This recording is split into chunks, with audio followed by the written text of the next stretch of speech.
Hello everyone. So গতকালকে আমি একজন সেকেন্ড টাইমের কাছ থেকে একটা মেসেজ পেয়েছি। তো ও একটা ভালো কথা বলেছে আর একটা প্রশ্ন করেছে। তো প্রশ্নটা খুবই কমন। প্রশ্নটা অনেকেই করে একই রকম প্রশ্ন। আর ও যে কথাটা শুরুতে বলেছে ওইটাও খুব গুরুত্বপূর্ণ একটা কথা। সো ভাবলাম যে আমি ওকে আলাদা করে উত্তর না দিয়ে আমি একটা ভিডিওতে ব্যাপারটা নিয়ে ডিসকাস করি।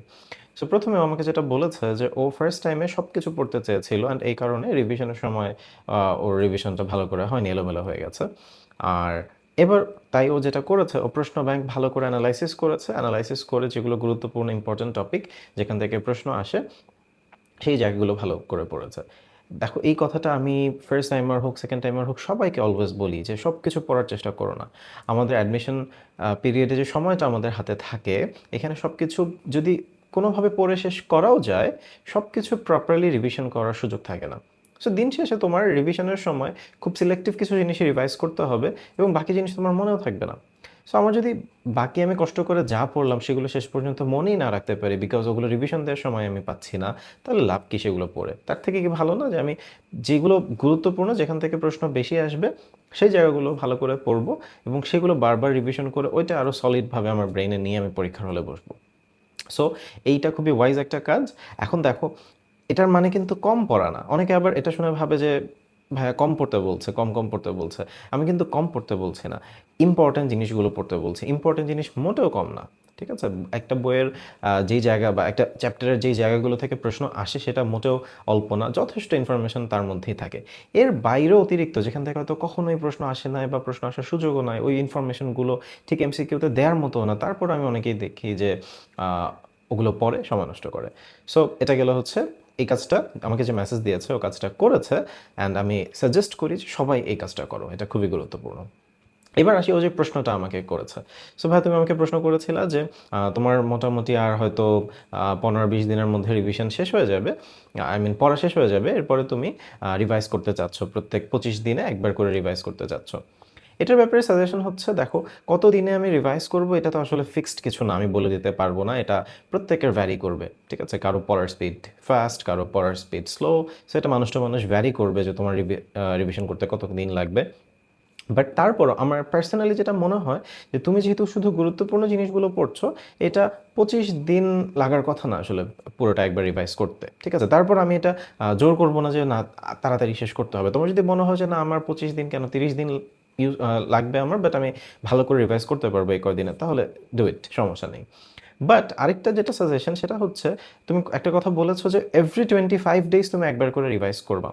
এখানে আমার সাজেশন হচ্ছে তোমার প্রত্যেক রিভিশনে আগের থেকে সময় একটু কমিয়ে আনতে হবে এবং এটা আনতে হবে ব্যাপারটা এভাবে বললে ভুল হবে, কমে আসবে। কেন? দেখো তুমি যখন ফার্স্ট টাইম একটা জিনিস পড়ছো, ধরো একটা চ্যাপ্টার তুমি কখনো পড়ো না আগে, আজকে প্রথমবার পড়তে বসলাম, এখানে তোমার অনেক কিছু অজানা থাকবে। এবার একবার পড়ার পর এখান থেকে হয়তো অনেক কম চিন্তা করি, লেটস সে 20% জিনিস এমন থাকবে ওই চ্যাপ্টারে যে এই যে একবার তুমি পড়লা ওগুলো তোমার মাথায় এমনভাবে থেকে যাবে যে আর কখনো যদি এই চ্যাপ্টার তুমি নাও ধরো, তাও দেখা যাবে তুমি এমসিকিউতে অপশন দেখে ওটা ঠিকভাবে দাগাতে পারবা। তাহলে দেখো এই 20% কিন্তু তুমি পরের বার রিভাইজ না করলেও হচ্ছে। এরপর দ্বিতীয়বার যখন তুমি রিভিশন করবা, আরও নতুন কিছু জিনিস তোমার মাথায় অ্যাড হয়ে যাবে যেগুলো এরপর আর তুমি কখনো রিভাইজ না করলেও ভুল হবে না এক্সামে। এইভাবে তুমি প্রতিবার যখন রিভাইজ করতে থাকবা তোমার কিন্তু কিছু জিনিস পার্মানেন্ট মেমোরিতে ট্রান্সফার হতে থাকবে। সো আমি যেটা বলতে চাচ্ছি, প্রতিবার তোমার পুরো চ্যাপ্টারের আগাগোড়া একইভাবে রিভিশন করার প্রয়োজন হয় না। তুমি নিজে সবচেয়ে ভালো করে জানো যে একটা অধ্যায়ের কোন জায়গাগুলোতে তোমার উইকনেস আছে, কোন জায়গাগুলো তোমার একটু কম মনে থাকে, তোমার পরীক্ষাতে ভুল হয়। রিকমেন্ডেড হচ্ছে তুমি সবচেয়ে উইক জিনিসগুলো অবশ্যই প্রত্যেক রিভিশনে রাখবে, আর একটু কম যেগুলো উইকনেস ওগুলো রাখবে। এভাবে আস্তে আস্তে কমানোর চেষ্টা করবে এবং কিছু জিনিস তুমি কনফিডেন্টলি জানবে যে এগুলো আমি পারি, এগুলো আমার মনে আছে, এগুলো আমার কখনোই পরীক্ষায় ভুল হয় না, ইনশাল্লাহ হবেও না। ওইগুলো আস্তে আস্তে রিভিশনে রাখার চেষ্টা করবে না। কেন? বা না রাখার চেষ্টা করবে আর কি। সো কেন সুবিধা কি এটাতে? রিভিশনের সময়টা কমে আসে, আরও বেশি বার রিভিশন দেওয়া যায় এভাবে, এবং ওই যে কনফিডেন্স বিল্ড আপ হয়। আর আরেকটা জিনিস অনেকেই করে যে এই যে সব কিছুই পরীক্ষার আগের দিন পর্যন্ত, আগের রাত পর্যন্ত প্রত্যেকটা জিনিসই রিভাইজ করতে চায়। ওই যে এই কাজটা করলে যেটা হবে, লাস্টে গিয়ে তুমি আসলে এত সময় পাবে না সব কিছু রিভাইজ করার। সো তখন কনফিডেন্স নাই হয়ে যাবে। সো এখন থেকে কনফিডেন্সটা বিল্ড করতে হবে। তোমার কনফিডেন্টলি জানতে হবে যে আমি কি পারি এবং আমি কোনটা পারি না। যেটা আমি পারি সেটা আমি অল্প দেখব বা ভালো করে যখন আমি শিওর যে আমি এটা ভুলবো না, প্রয়োজনে ওটা দেখবই না, এবং যেটা আমি কনফিডেন্টলি জানি যেটা আমি পারি না বা পারি বাট ভুলে যাই, মনে থাকে না, বেশি পরীক্ষায় ভুল হয়, কনফিউজড হয়ে যায়, ওগুলো আমি বেশি বার পড়বো। সো সামারি হচ্ছে যে প্রত্যেকবার 25 দিনের দরকার নেই, তুমি আস্তে আস্তে রিভিশনের টাইমটা কমিয়ে আনার চেষ্টা করো, রিভিশনের ম্যাটেরিয়াল কন্টেন্ট কমিয়ে আনার চেষ্টা করো। প্রতিবার তুমি রিভাইজ করার পর অবশ্যই কিছু জিনিস তোমার আর নতুন করে রিভাইজ না করলেও চলবে। অ্যান্ড প্রয়োজনে নিজের উইকনেসগুলো লিখে রাখো, সো দ্যাট ওই জিনিসগুলো মিস না হয় রিভিশনের সময়, বাকি জিনিস হলে হবে, না হলে নাই। So that's it. I hope মেসেজটা সবার জন্য ক্লিয়ার হয়েছে।